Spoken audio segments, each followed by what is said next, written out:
Okay,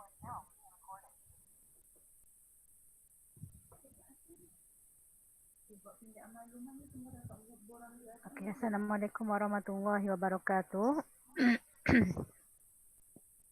Hari ini Pendidikan Islam kelas tingkatan 2 Kamil dan 2 Dedikasi.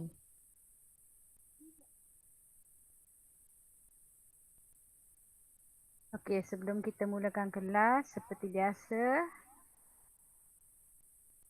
cikgu nak kamu turn on mikrofon dan juga kamera. Kita akan baca doa bersama-sama.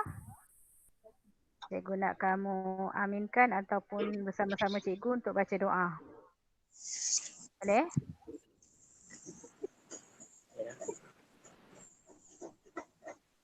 Dengar tak suara cikgu? Dengar. Okay, Alhamdulillah. Okey. Kita mulakan dengan doa supaya mudah-mudahan Allah terangkan hati kita semua, Allah permudahkan urusan pembelajaran kita pada hari ini dan Allah beri kefahaman pada anak-anak cikgu semua apa yang cikgu ajar hari ini. Bismillahirrahmanirrahim.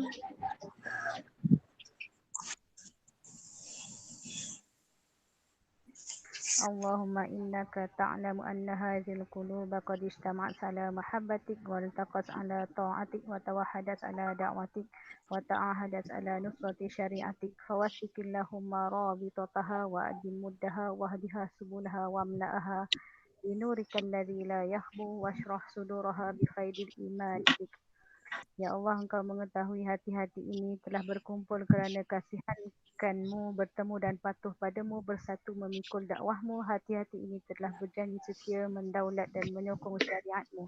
Maka eratkanlah akan ikatannya, kekalkan kemesraan hati ini, tunjukkan ia jalan yang sebenar, limpahkan cahaya bagimu yang tak pernah padam dan lapangkan dengan iman. Allah maftah alaina hikmataka wa ansyur alaina min khazain rahmatika ya arhamar rahimin.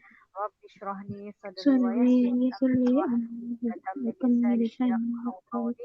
Wa sallallahu ala sayyidina Muhammad wa ala alihi wa sahbihi wa sallam walhamdulillahi rabbil alamin. Amin.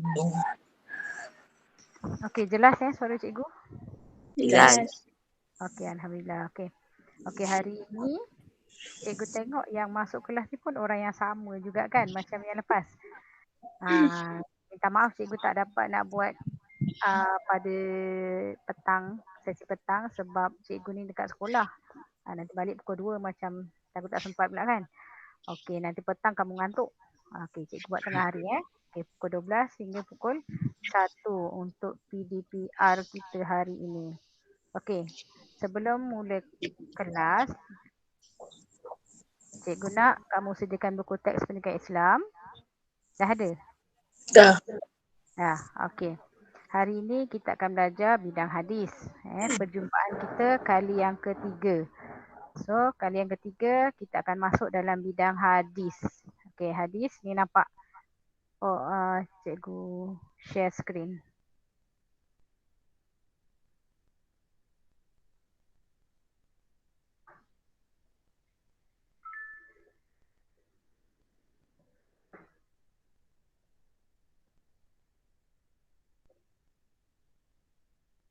Okey, nampak tak? Nampak tak? Nampak. Nampak. Okey, ni dekat muka surat yang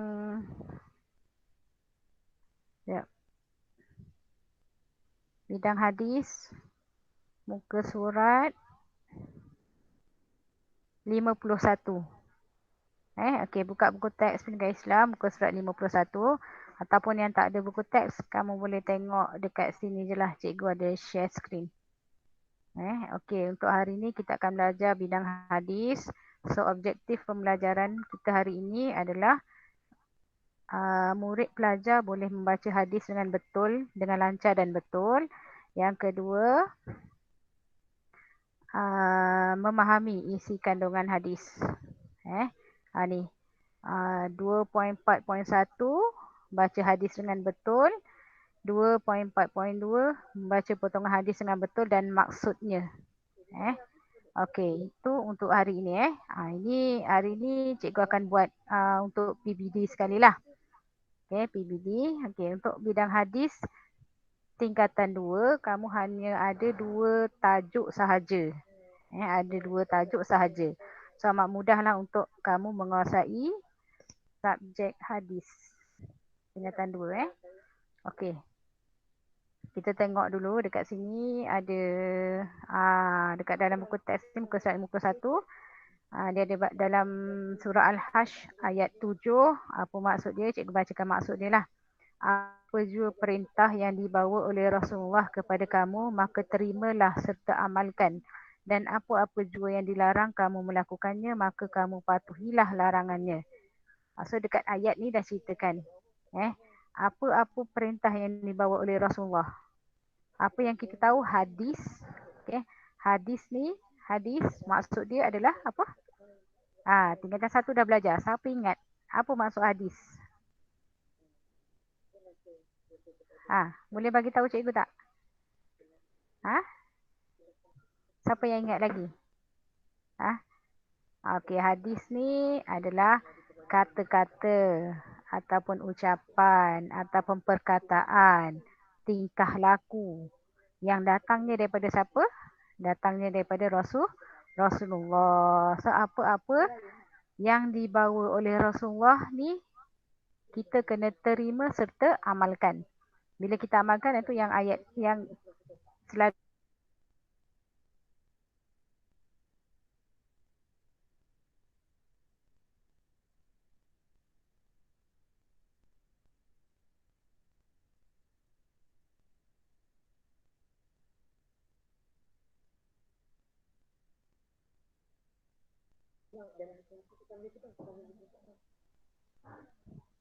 dengar tak?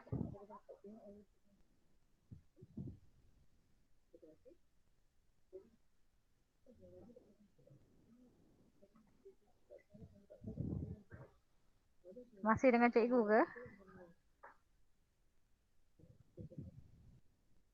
Kalau dengar tolong respon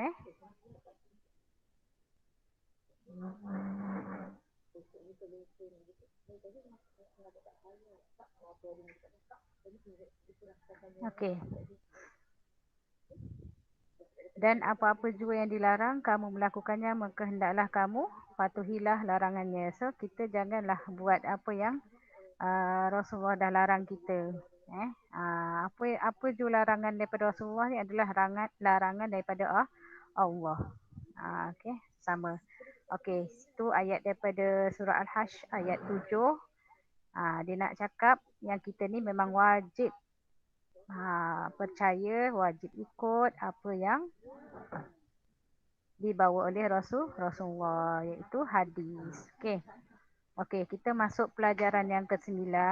Hadis kita yang pertama, tajuk dia mungkar dicegah hidup berkat.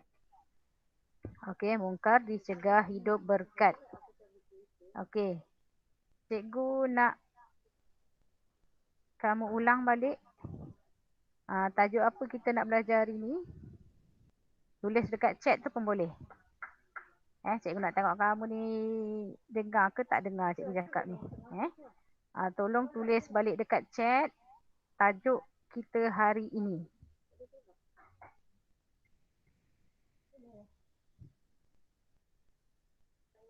Tak ada siapa yang tulis pun? Dengar tak ni?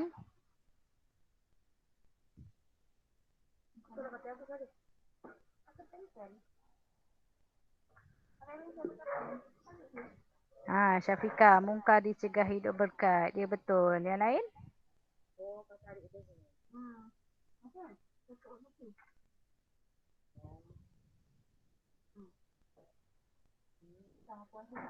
Jangan tidur Okey, tak apa. Nanti sambil-sambil kita tengok ruangan chat tu. Mana tahu ada yang dah bangun tidur, dia boleh tulislah apa tajuk cikgu ajar hari ni. Okey. So, untuk kita punya pembelajaran kita hari ini adalah 2.4.1 iaitu baca hadis dengan betul. Okey, cikgu nak cikgu baca dan kamu ikut. Tolong onkan mikrofon. Okey, lepas tu kamu tolong tanda dekat mana cikgu berhenti. Boleh? Cikgu berhenti di mana, kamu tolong tanda. Supaya nanti senang kamu nak baca balik. Kamu nak baca balik, nanti senang. Tak adalah terus laju memanjang macam kereta api tak ada tempat berhenti. Okey, so ikut cikgu baca dan kamu tandakan dekat mana cikgu berhenti. Boleh? Boleh. Okey. Arif Irfan Okey. Jangan tanda guna pen guna pensel je, nanti boleh padam. Okey, hadis ni dia tak macam ayat Quran, dia nampak macam ayat Al-Quran. Tapi cara bacaan dia lain. Tak macam baca Al-Quran. Hadis ni dia macam satu cerita. Kalau kita baca buku cerita, ada kita berlagu ke? Tak ada kan? So kita baca dengan intonasi, dengan gaya cerita. Kabar, berita. Okey. Dah boleh mula sekarang? Boleh. Okey. Ikut cikgu baca An Abi Sa'id Al-Khudri. An Abi Sa'idin Khudri. Syafiqah je suara seorang, yang lain mana? Tolong turn on mikrofon. Alia, Effendi ni, Syafiqah, Arif, tolong onkan mikrofon Okay, ulang adik-adik.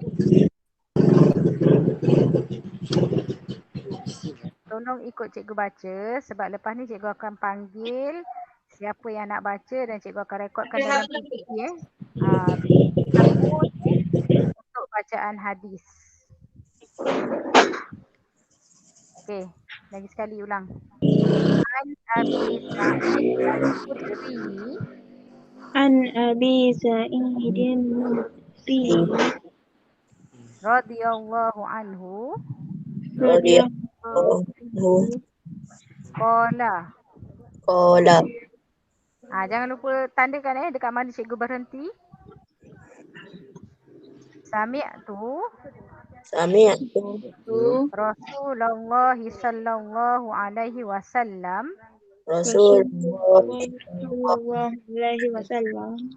yaqulu man ra'a minkum munkaran falyughayyirhu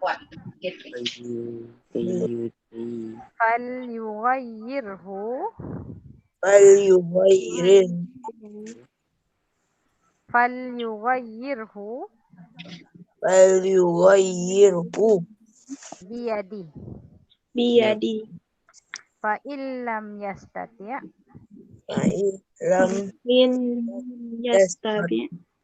fa illam yastati'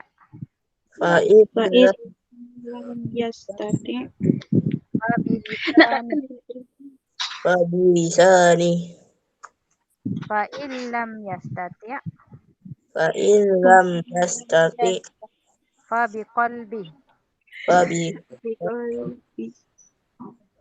wa dzalika adhaful iman. Okay, boleh tak? Boleh. Ke nak cikgu ulang lagi sekali? Ulang sekali lagi. Ulang lagi. Cikgu tak dengar suara Alia pun. Alia ada Alia? Okay. Dah tanda dekat mana cikgu berhenti tadi?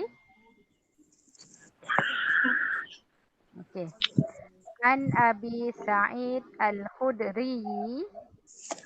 Abi Sa'idin Khudri. Radhiyallahu anhu. Qala. Qala. Sami'tu. Sami'tu. Rasulullah sallallahu alaihi wasallam. Rasulullah sallallahu alaihi wasallam Yaqulu. wasallam. yaqulu Man ra'a minkum. Wa minkum minkum Munkaran. munkar Fal yughayyirhu. falyughayyirhu Biyadi. biyadihi Fa illam yastati' fa in lam yastati fa bilisani. fa bisani Fa illam yastati' fa in lam yastati fa biqalbi.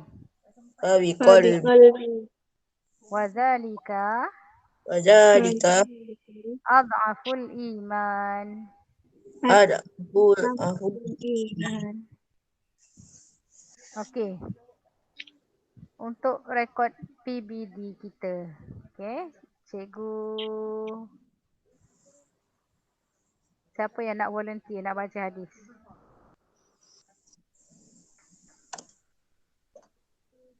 Arif. Arif boleh Arif? Arif Irfan. Boleh? Okey Arif baca Arif. An Abi Sa'idin Hudri radhiyallahu anhu qala sami'tu Rasulullah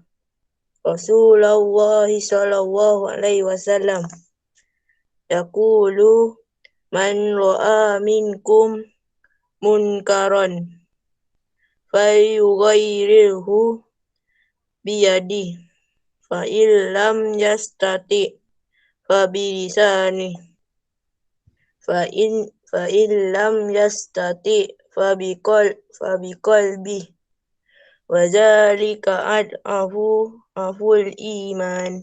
Okey bagus. Siapa lagi nak cuba? Arif dah cuba. Lain? Effendi boleh Effendi?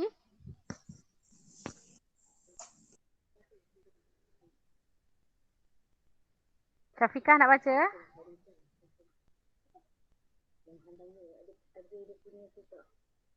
Syafiqah?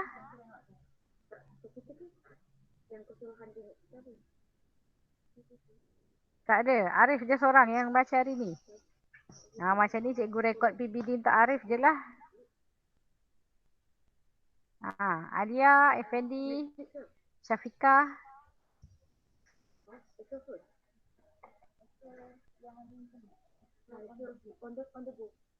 Tak apa. Nanti siapa yang nak baca, dia angkat tangan. Angkat tangan nanti kita bagi dia baca. Untuk cikgu rekod PBD untuk hari ni. Okey, sekarang ni kita pergi ke 2.4.2.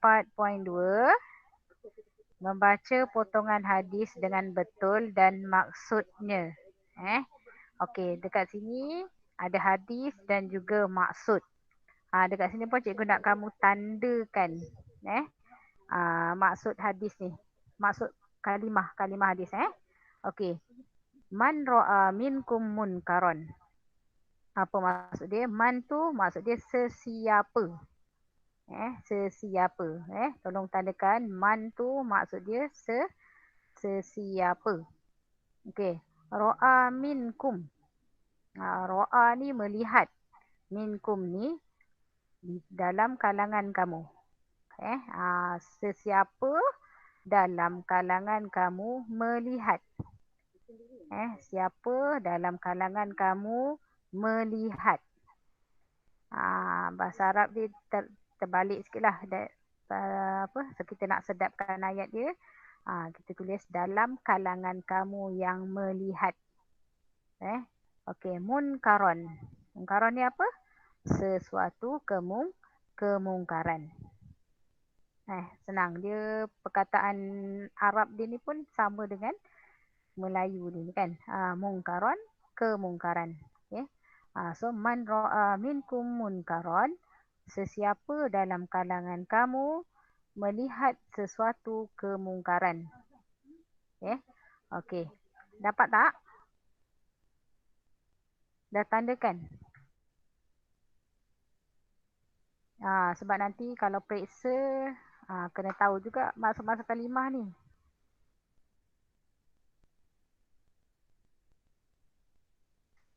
Okey, dapat?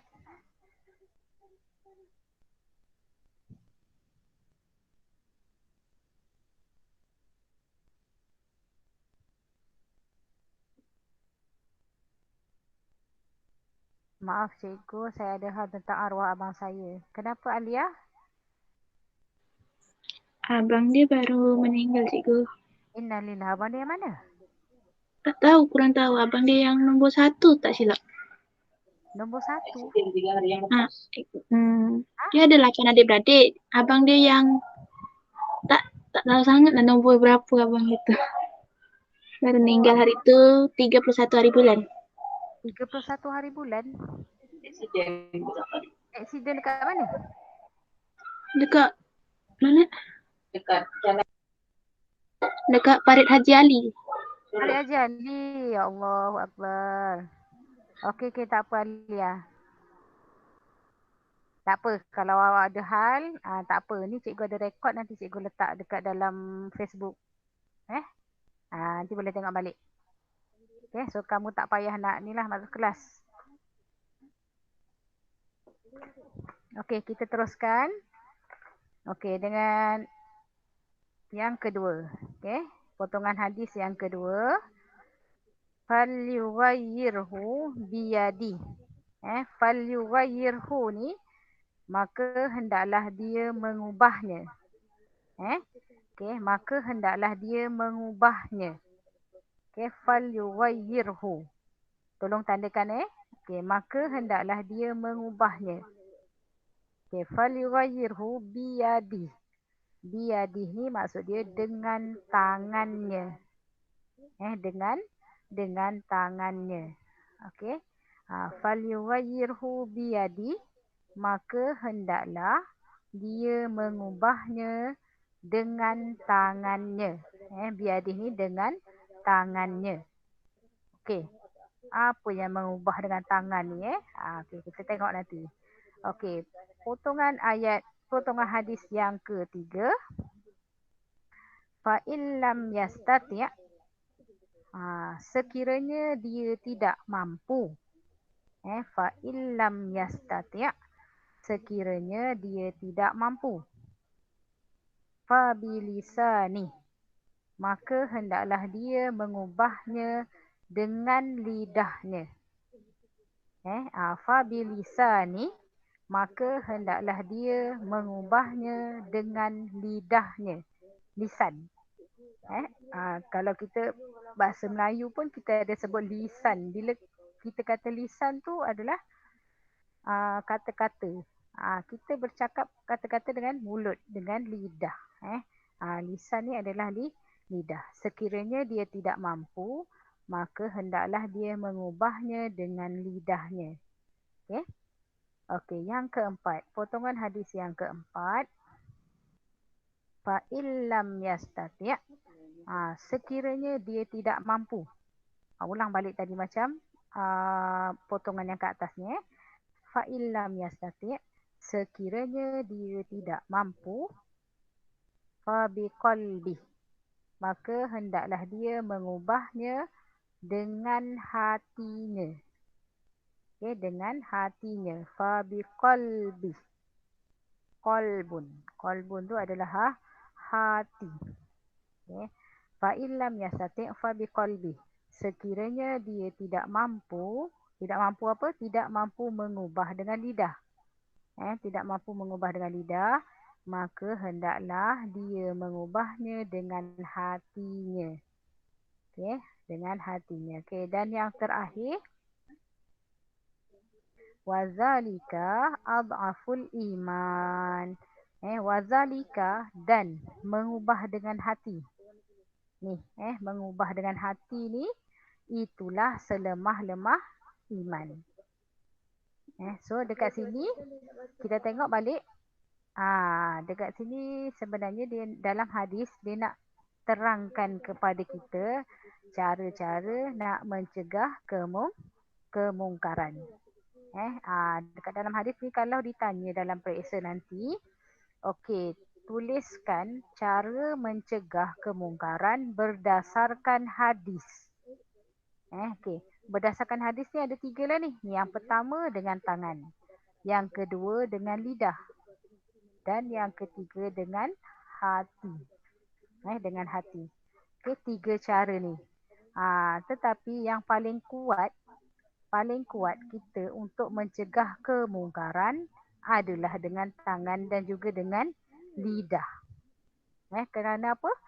Kerana bila dah mengubah dengan hati itu adalah selemah-lemah iman. Kita dah tak boleh nak buat apa dah. Last sekali adalah mengubah dengan hati. So dekat sini ada 3 anggota badan yang kita boleh gunakan untuk mencegah kemungkaran. Apa dia? Boleh ulang balik? Tolong ulang balik apa anggota badan yang kita boleh gunakan untuk mencegah kemungkaran. Jangan tidur Arif, Irfan, faham tak? Cikgu terangkan ni. Syafiqah, faham?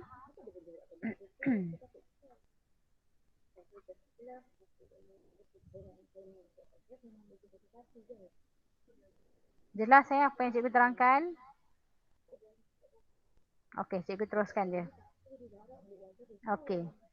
So, dekat sini dalam hadis yang kita baca tadi, dia cerita tentang cara-cara untuk mencegah kemungkaran. Yang pertama dengan tangan, yang kedua dengan lidah dan yang ketiga dengan hati.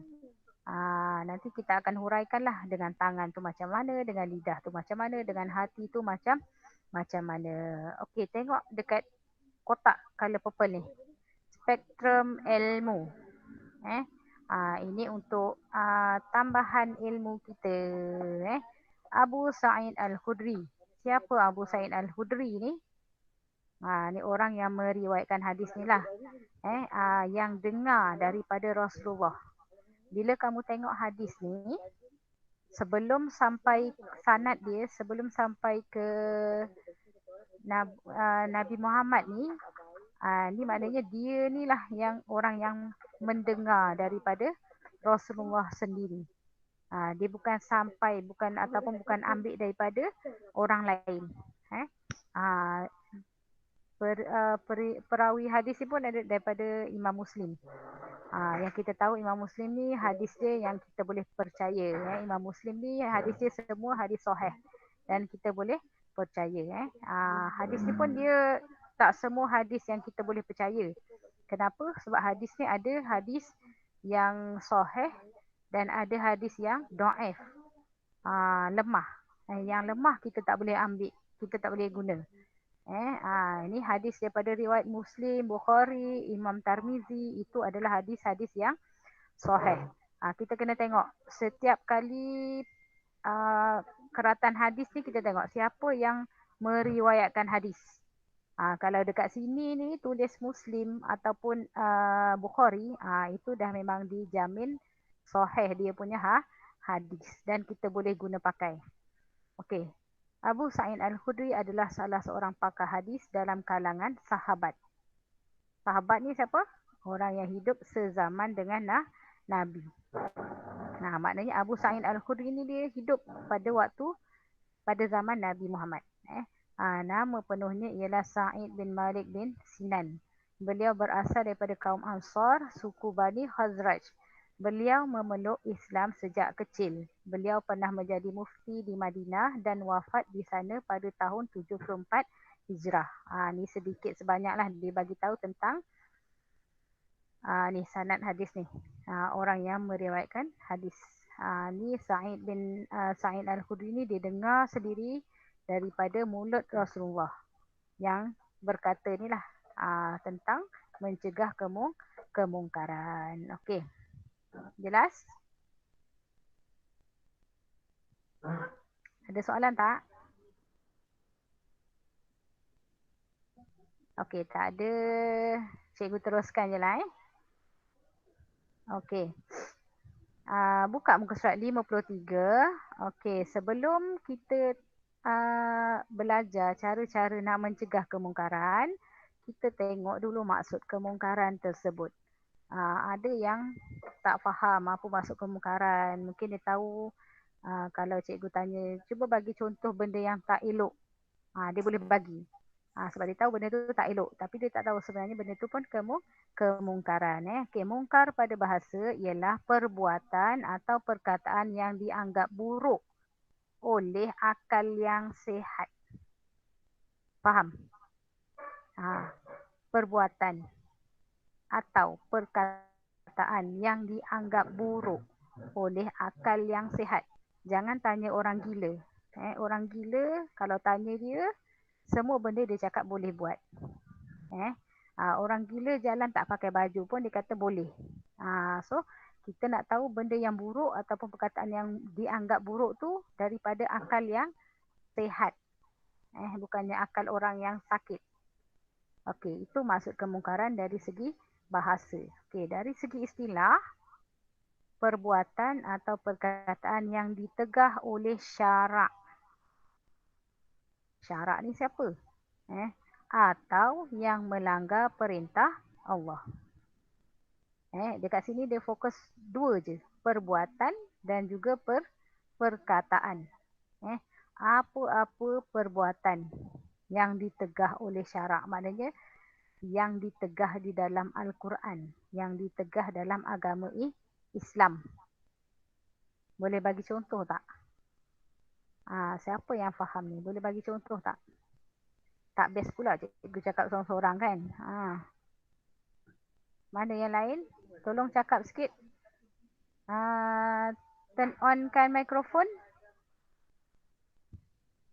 Okay. Siapa yang boleh bagi maksud perbuatan yang ditegah oleh syarak? Contoh. Berzina.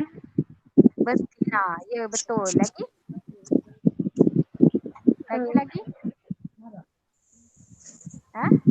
Perbuatan yang ditegah oleh syarak. Berzina. Syafiqah kata berzina. Okey, lain? Minum arak. Minum arak. Arif. Okey, lain? Arif ke Effendi cakap tadi? Effendi. Okey, Effendi. Berzina. Minum arak. Lagi?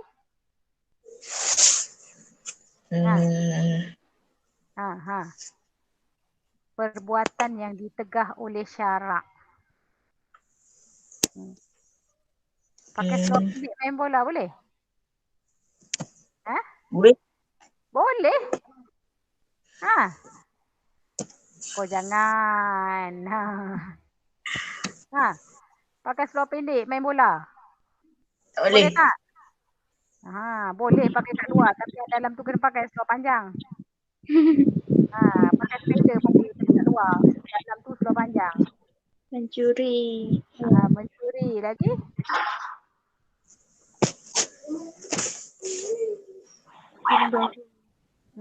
Menipu. Tu perbuatan. Okey, perkataan? Perkataan yang ditegah oleh syarak atau yang melanggar perintah Allah. Perkataan kita. Ucapan kita hari-hari. Dah lama cikgu tak dengar korang berzikir kan? Zikir yang selalu kamu kerjakan kat sekolah tu. Dah lupa Baguslah dah lupa kan? Supaya terus lupalah daripada ingatan kamu perkataan-perkataan yang tak elok tu. Okey? So dekat sini bila kamu dah boleh bagi contoh, maknanya kamu dah faham apa maksud kemungkaran. Okey. Perbuatan mungkar dapat dicegah dengan iman yang kuat. Okey. Iman dapat ditingkatkan melalui amal ibadat seperti solat yang khusyuk. Siapa solat subuh pagi tadi? Tadi solat. Solat. Tak solat. Effendi solat.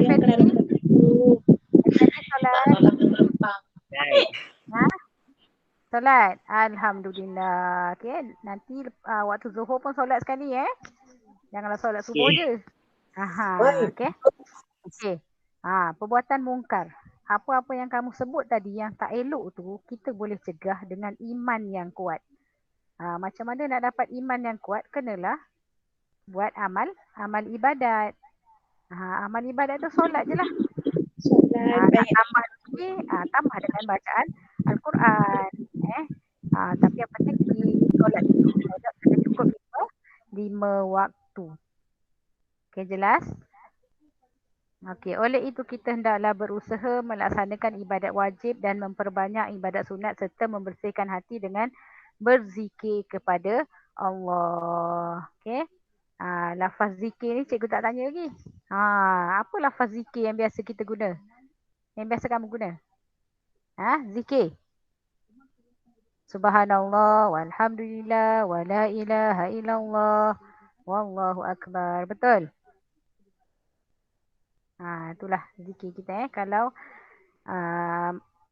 ada masa duduk saja, bolehlah zikir sambil-sambil kita mengingat Allah, boleh menguatkan iman kita, dan dengan kekuatan iman kita boleh menjauhi perkara mungkar, boleh elakkan kita daripada berzina, apa tadi? Minum arak, mencuri,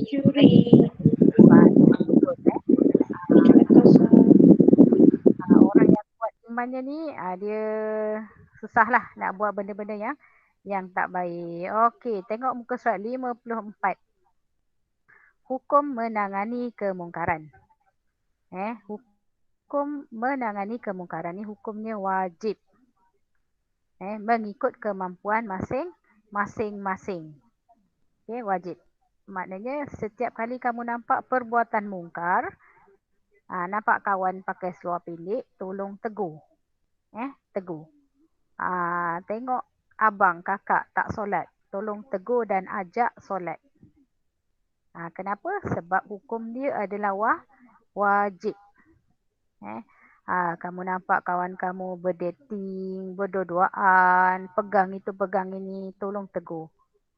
Itu bila kita dah nampak, dah menjadi kewajiban. Iaitu wajib bagi kita untuk menegur.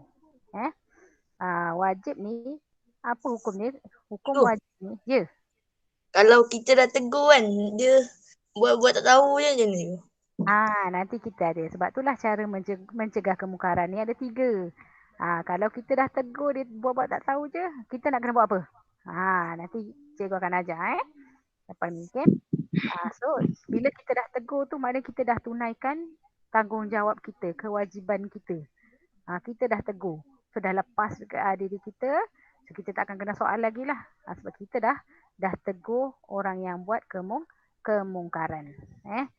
Bila kamu nampak kawan kamu dalam grup chatting, cakap benda-benda yang tak baik, share benda-benda yang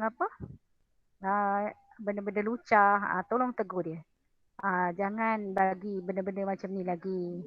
Nanti kawan cakap acari. Tak apa, biar dia cakap macam tu. Lepas bila dia cakap macam tu, kita diam lah. Janganlah kita nak lawan-lawan dia lagi. Kan kalau lawan-lawan dia lagi jadi gaduh pula kan. Okey. Itu hukum menangani kemungkaran. Apa hukum menangani kemungkaran? Hukum Wajib. dia adalah wajib. Ya, betul. Macam mana? Kenapa cikgu cakap hukum dia wajib? Sebab dalam Al-Quran dah disebut dalam surah Ali Imran ayat 110. Okey, cikgu bacakan maksudnya. Kamu iaitu wahai umat Muhammad adalah sebaik-baik umat yang dilahirkan bagi faedah umat manusia kerana kamu menyuruh berbuat segala perkara yang baik dan melarang daripada segala perkara yang salah iaitu perkara buruk dan keji. Serta kamu pula beriman kepada Allah dengan sebenar-benar iman. Dan kalaulah ahli kitab iaitu Yahudi dan Nasrani itu beriman sebagaimana yang semestinya, tentulah iman itu menjadi baik bagi mereka. Tetapi antara mereka ada yang beriman dan kebanyakan mereka ialah orang yang fasik. Dekat ayat ni dia kata umat Nabi Muhammad ni lah adalah sebaik-baik umat. Kerana apa? Kerana umat Nabi Muhammad ni kita ni diajar untuk berbuat perkara yang baik. Dan tinggalkan segala perkara yang salah. Itu umat Nabi Muhammad kita dah diajar. Kenapa dekat sini ada pula keluar ahli kitab Yahudi dan Nasrani? Kerana Allah kata orang Yahudi dan Nasrani ni kalau dia beriman, kalaulah dia beriman kepada Allah, iman dia jadi lagi baik daripada kita. Okay. Sebab orang Yahudi dan Nasrani ni orang yang taat, sangat taat pada agama dia. Sangat taat pada agama. Sebab tu Allah cakap dalam ni, kalau Yahudi dan Nasrani ni orang yang beriman, iman dia lagi baik daripada kita. Tetapi antara mereka ada yang beriman dan kebanyakan mereka orang yang fasik. Samalah macam orang Islam kita zaman sekarang ni kan. Memang kita kata beriman. Semuanya orang Islam ada iman. Semua orang Islam ada agama. Agama apa? Agama Islam. Pegang Al-Quran. Beriman pada Allah. Tetapi ada yang baik, ada yang tak baik. So kita ni nak jadi golongan yang mana? Kita mesti nak jadi golongan orang yang baik. Okey, jelas So nanti kalau bila ditanya, kalaulah ada orang tanya, kenapa awak ni nak tegur-tegur saya?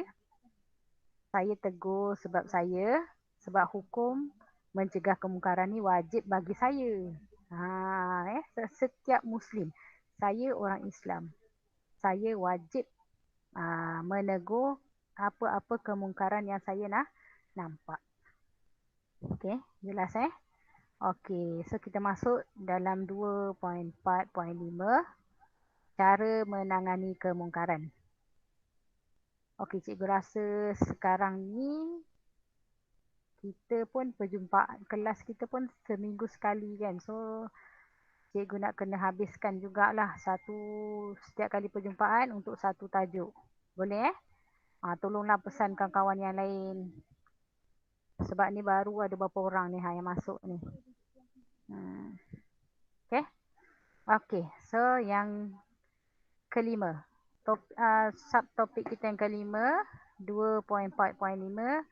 Okey, kita nak tahu cara menangani kemungkaran. Cara mencegah kemungkaran. Tadi yang tanya kan, cikgu saya dah tegur tapi tak buat juga. Okey. Kita tengok cara dia macam mana. Mungkin cara kita menegur tu salah. Seorang tak boleh nak terima. Nak tegur orang, nak betulkan orang ni bukan senang. Kita kena menanganinya secara berhikmah. Kemungkaran perlu ditangani secara berhikmah. Apa berhikmah tu? Iaitu menggunakan pendekatan yang betul, sesuai dan berkesan. Gunakan cara yang betul. Nak tegur, jangan tegur apa orang kata, jangan tegur dia dalam secara kena tegur secara personal. Jangan tegur dia di khalayak ramai. Contoh kalau dia hantar video lucah ataupun perkataan yang tak baik dalam grup, kamu jangan terus tegur dia dekat situ. Kamu kena PM dia, bagi tahu dia, awak punya cara ni salah. Tolong bagi tahu macam tu. Jangan terus direct terus kat dalam grup, weh salah lah kau ni buat kerja apa ni kang, masuk neraka kau ni, neraka kirim salam lah apalah. Tu bukan. Bila kamu cakap macam tu, dia akan jadi lagi alah hai, dia ni macam bagus. Sebab tu jadi macam tu. So kena tegur secara berhikmah. PM dia, bagi tahu dia secara personal. Cara awak ni tak baik, tak betul ni cara ni kan. Okey. Cakap dengan gaya yang dia boleh terima lah. Jangan terus tengking-tengking, terus marah-marah. Tak boleh. Kita nak suruh abang kita solat pun kena cakap dengan yang baik-baik lah dulu. Tanya dia kan, abang solat subuh tak pagi tadi? Abang kata tak solat. Jangan terus cakap, abang ni apa tak solat, nanti masuk neraka lah. Suka ke nak duduk kat dalam neraka? Jangan cakap macam tu.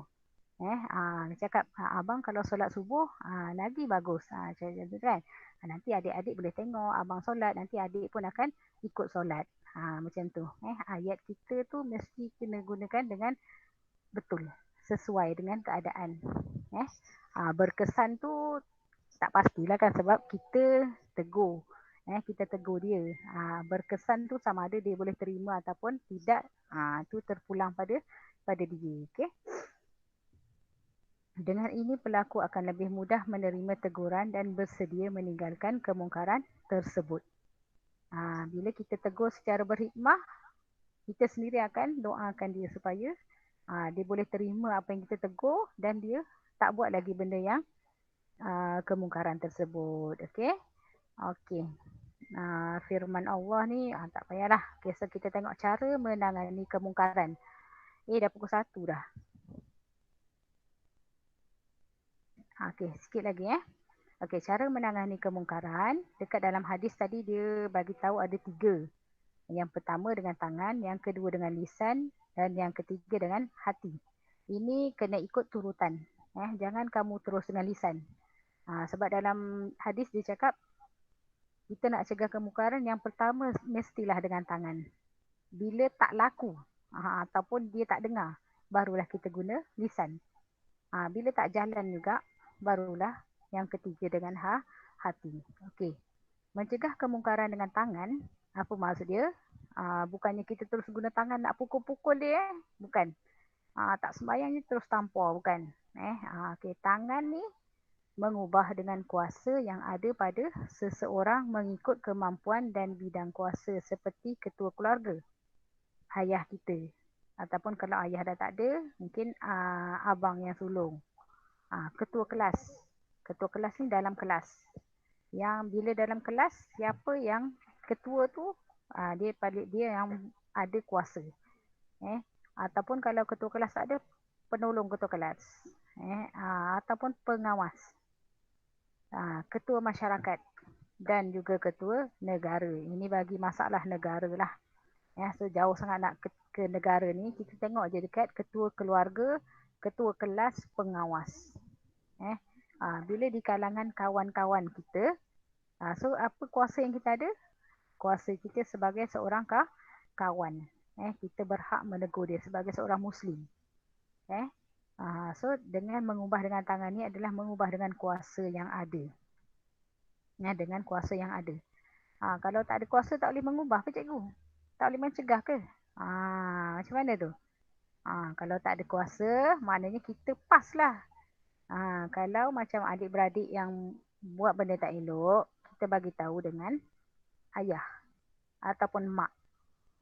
Bagi tahu dengan ketua keluarga. Mak tolong tegur tu mak. Adik nampak abang tak solat subuh lah. Contoh bagi tahu macam tu. Okey. Okey, itu mengubah dengan tangan. Okay, yang kedua dengan lisan. Dengan lisan ni bila kita mengubah dengan tangan tak jalan. Kita dah gunakan kuasa yang ada pada kita sebagai ketua kelas contoh ataupun sebagai pengawas. FND pengawas kan. Nampak kawan-kawan dia isap rokok dalam toilet sekolah. Apa yang dia dah tegur. Dia dah tegur menggunakan kuasa yang ada pada dia sebagai seorang pengawas. Okey, tak jalan. Bila dia dah tegur, okey, bila dia dah tegur tak jalan. Kawan dia tak nak ikut, tak nak dengar dia cakap. Hari ni isap rokok, besok isap lagi. Minggu depan isap lagi. Kan? Walaupun dah ditegur. Okey, tak jalan. Okay, bila dia tak jalan, so dia akan berpindah pada cara yang kedua. Cara yang kedua apa dia? Dengan menggunakan lisan. Lisan ni maksud dia apa? Menegur. Menegur, menasihati atau melaporkan kemungkaran sama ada secara lisan atau tulisan. Tegur dia dulu. Nasihat dia. Nasihat. Panggil dia, siapa yang isap rokok tu panggil. Jangan kamu nampak seorang isap rokok tapi kamu panggil ramai-ramai datang. Jangan. Panggil dia seorang-seorang, bagi tahu dia, nasihatkan dia. Bagi tahu dia, ni kesalahan kamu isap rokok kat dalam sekolah, kawasan sekolah. Okay. Tak boleh buat macam ini. Kan? Secara lisan ataupun tulisan. Kalau nak cakap depan-depan. Ataupun nak takut dia malu, kita tulis. Mesej ke, WhatsApp ke, ataupun tulis kertas, tulis surat ke kan. Bagi dia, nasihat dia secara macam tu lah. Itu cara yang kedua dengan lisan. Okay. Dan yang ketiga, Bila dah guna tangan, guna kuasa, tak jalan. Guna lisan pun tak jalan. Masih lagi buat benda yang sama. So yang ketiga ni kita mencegah dengan hati. Apa maksud mencegah dengan hati? Membenci dan menjauhi kemungkaran tersebut. Benci, menjauhi kemungkaran. Bukan membenci orang yang buat kemungkaran. Kita benci apa yang dia buat. Apa yang dia buat. Jangan benci orangnya. Nanti kesianlah dia kan. Dia dah buat salah. Nanti dia akan terus dengan kesalahan dia. Sebab apa? Sebab orang benci dengan dia. Jangan. Kita benci dan menjauhi apa yang dia buat tu. Berazam untuk tidak melakukannya dan berharap serta berdoa agar pelakunya diberi hidayah untuk bertaubat. Kalau kita dah tegur dia tak jalan, dah bagi nasihat pun tak jalan, lepas tu kita benci apa yang dia buat dan menjauhi kemungkaran tersebut. Kita dah tahu dia tu isap rokok ataupun dia tu suka sangat dating berdua dengan makwa dia dekat taman. So kita janganlah pergi ikut dia. Kalau dia ajak ke ataupun dia ke, jangan ikut. Sebab apa? Sebab kita benci perbuatan dia dan kita jauhkan diri daripada dia. Daripada ni lah tempat biasa yang dia buat kemungkaran tu. Dan kita berazam untuk tidak melakukannya dan berharap. Dalam masa yang sama kita doakan agar orang yang buat kemungkaran tu supaya diberi hidayah untuk bertaubat. Jangan terus benci dia. Kurang-kurang kita doakan dia. Ya Allah, aku dah tegur, aku dah nasihat, tapi dia masih buat lagi benda yang tak elok tu. So aku doakan je lah dia. Doakan supaya apa? Jangan doakan supaya dia mati. Jangan doakan benda-benda yang tak elok. Kenapa? Sebab Allah takkan dengar, Allah takkan terima doa yang tak elok. Contoh kita doakan orang tu, biarlah dia nanti kejap lagi jatuh longkang. Tak ada, Allah takkan dengar. Apa yang Allah dengar, Allah akan dengar kalau kita doa supaya dia ni bertaubat, diberi hidayah, supaya dia tak mengulangi apa yang dia dah buat, kemungkaran yang dia dah buat. Okay, so 3 cara menangani kemungkaran. Okay, ni cara menangani kemungkaran. Ada 3 ni. Okay, boleh faham tak? Syafiqah, Arif, Effendi, faham tak? Boleh? Masih ada dengan cikgu? Ada. Cikgu? Alhamdulillah. Tak cakap seorang-seorang Gelak. Okay. Hikmah menangani kemungkaran. Boleh tak lebih masa sikit? Boleh. Okey, boleh kan? Kamu dah tak ada kelas kan?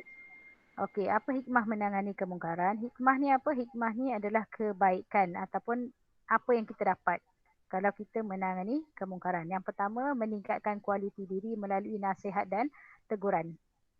Manusia ni, kita ni mesti ada kena saling ingat mengingati, nasihat, menasihati, tegur menegur. Kenapa? Sebab kadang kita buat orang lain tak suka. Kadang kita suka orang lain.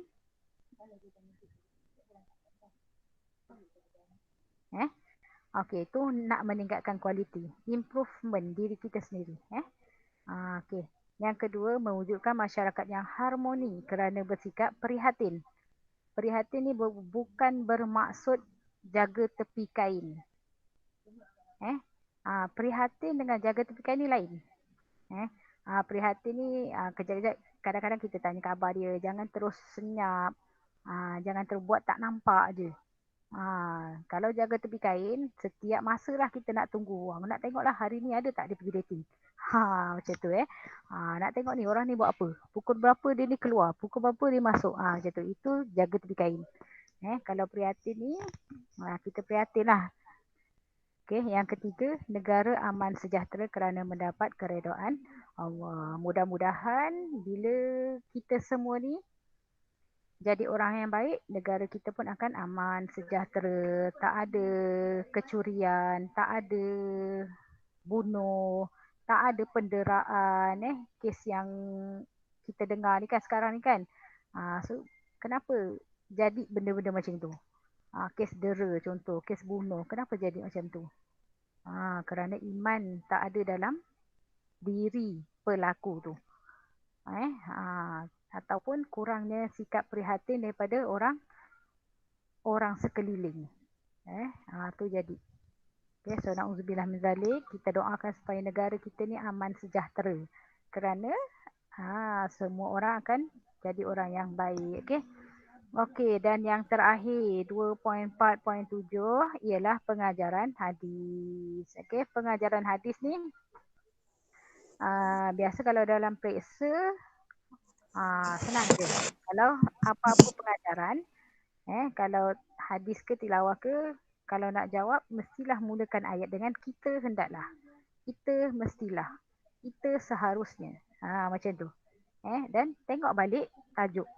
Tajuk kita apa? Mencegah kemungkaran. Okey, mencegah kemungkaran dengan kuasa dan kemampuan yang ada seperti menguatkuasakan undang-undang dan peraturan. Ni dia punya pendapat lah, pengajaran daripada hadis. Apa yang kita dapat. Kalau kita mencegah kemungkaran, caranya tadilah 3 cara, ataupun menguatkuasakan undang-undang atau peraturan. Sebab tu setiap dekat mana-mana pun kita pergi mesti ada undang-undang dan peraturan. Kalau tak nak terikat dengan undang-undang atau peraturan, satu tempat je kamu boleh pergi. Kat mana? Boleh jawab?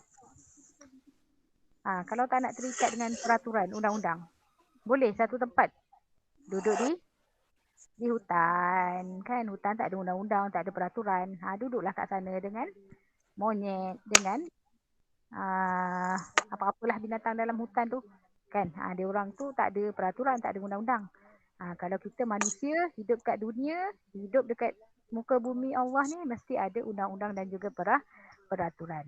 Yang kedua, menangani kemungkaran secara lisan atau tulisan seperti nasihat dan teguran yang membina. Membina, tahu ayat membina ni. Perkataan membina. Jangan menjatuhkan. Kita bagi kata-kata yang menaikkan semangat dia. Jangan terus condemn dia. Tu yang kedua. Yang ketiga, membenci kemungkaran dalam hati dan berusaha untuk menjauhinya. Kita nampak kemungkaran, kita dah tegur tak jalan, so last sekali kita benci dalam hati. Benci perbuatan yang dia buat. Bukan benci orangnya. Benci perbuatan tu. Kalau dia ni mencuri, kita benci perbuatan dia mencuri. Jangan benci orang dia. Kenapa? Sebab orangnya kita boleh ubah. Kita boleh bagi nasihat. Tapi kalau dah bagi nasihat pun tak jalan, so kita benci kemungkaran yang dia buat. Okey. Itu sahaja. Ada soalan tak? Ada soalan? Tak ada. Tak ada. Faham semua? Faham. Faham jelas tak diterangkan? Ke ada yang tidur? Tak ada. Tak ada? Tak ada. Ini dia tak ada. Kita nampak ni.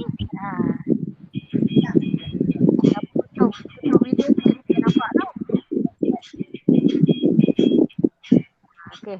Kalau tak ada soalan, nanti ada soalan ni. Bukan sekarang. Kalau bagi soalan, nanti juga akan dekat dalam boleh So apa yang saya terangkan tadi kamu dah faham. Jadi saja tolong amalkan. Apa yang kita belajar hari-hari ni kena amalkan. Baru kalau belajar hari ni, besoklah dah lah. Kalau belajar, amalkan, insya-Allah ilmu tu akan dekat dalam masing-masing. Ada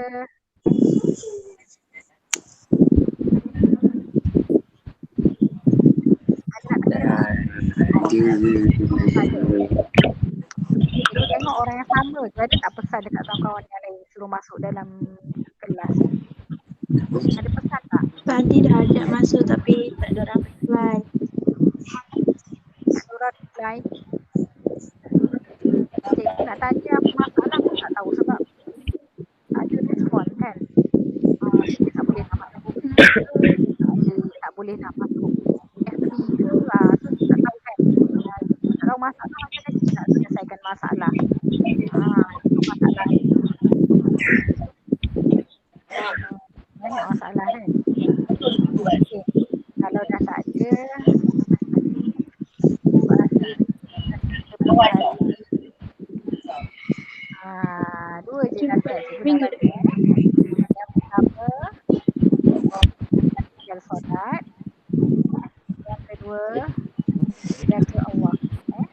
Allah akan jaga kita balik. Okay.